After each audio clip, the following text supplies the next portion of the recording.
we still have to figure out. But that would require what, again, linking back to that group mentioned, was that it boils down to this reward or penalty kind of thing to motivate this change.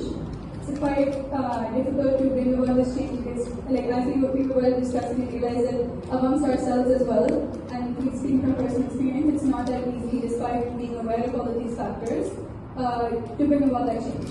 So, how can we really, that's, I think, one of the major issues that we need to tackle is how do we bring that change in mindset so people realize that this is a priority and this is something that they would want to work on. Because whatever we may think, the factor is still is dependent on the people to come and approach and use that, utilize what we're trying to offer.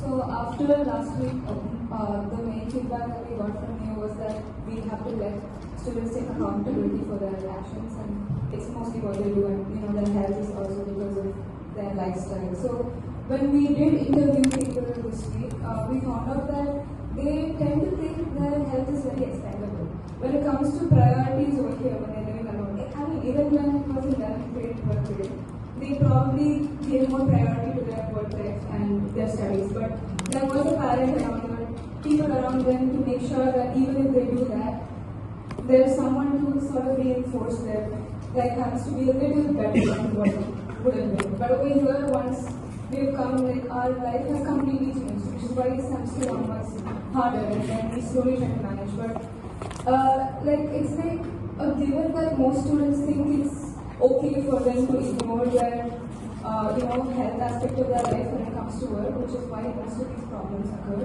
So I think the main problem here is that we need to change the mindset of students in some way or the other so that they can start thinking about their health side by side with their work life.